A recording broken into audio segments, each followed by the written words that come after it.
Naam, tunashukuru Mungu sana. Kwanza amani ya Mungu juu yenu.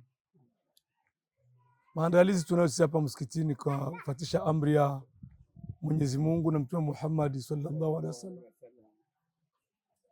Hii kwa dini ya Kiislamu ni sheria ambayo iko katika dini yetu ya Kiislamu, kuchinja katika huyu mwezi mtukufu wanauita mwezi wa Dhulhijja.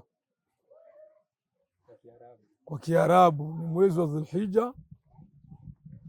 Kusema ya kwamba ni amri ilitoka kwa Mwenyezi Mungu Subhanahu wa Ta'ala, kuzungumzia kwamba Nabii Ibrahim amchinje mtoto wake, ndio ikatokea kuja kupatikana hii sikukuu kwa kifupi, kwa ajili ya kumkomboa mtoto ule Nabii Ismail.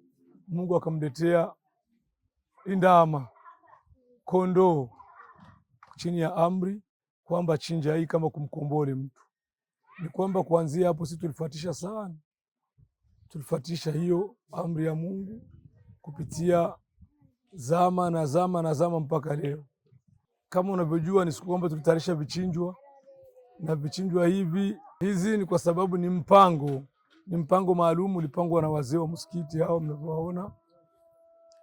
Kamati ya msikiti ilikutana na kamati ya wazee, wakawa wameona kwamba kulikoni watu kuhangaika sana, watu wanakwenda huko wanarudi huko, wakasema kwa sisi hapa hatuwezi kujitoa kama watu kujipanga ya kwamba tusaidie watu wa hapa, patoke wazee ambao watakubaliana kwamba sisi kuliko kungojea tuje tunapewa, kuna wakati wanatupa, kuna wakati hawatupi.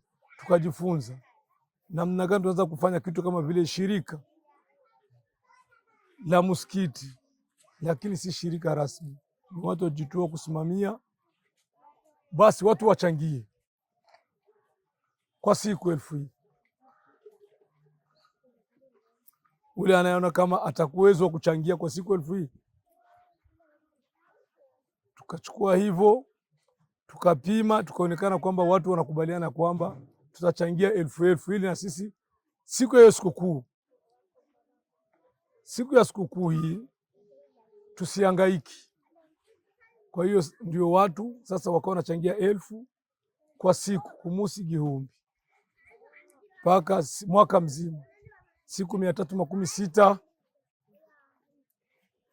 wanakuwa kila mtu amepata 360, 360,000. Kwa hiyo watu 7 kwa sheria ya dini ni watu 7 ng'ombe hii. Kwa hiyo ndio hizi mnaziona ziko hapa, hizi ziko hapa ni za watu ambao walichangia 1000 kwa siku. Kwa hiyo tunaomba na sehemu zingine, ni mpango ambao kwa nchi nyingi za Kiarabu wanafanya hivyo ili watu wasihangaiki. Unakutana hii nyumba na hii na ile nyumba 7 wanapata ng'ombe, wanagawa ile nyumba na ile kule.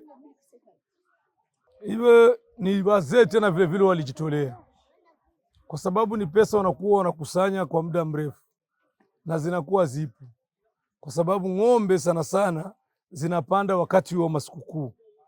Wakati wa soko wa masikukuu kuna wazee hapa, pako wazee wanapanda milimani, mumisozi, wakatangura kuzigura akiri kare, imigwi wanaleta hapa, zinafika zinahudumiwa, wanaweza kuzifanya zikakaa hata miezi 2 kabla ya sikukuu ziko, mpaka inafikia wakati wa sikukuu hivi wanaisabiliwa tu watu 7 nanaka iwanyunija nanaka waja bose wakujaja mahera nanaka. Ndio jinsi mnavyoona tuko hapa, na tunaomba sana Mungu, tunashukuru sana kwa mweye kuja kututembelea kutuuliza, kwa sababu tunataka na wengine waingie ili tupunguze, ikifika wakati wa sikukuu kama vile tusihangaiki, watu wasiwe na matatizo.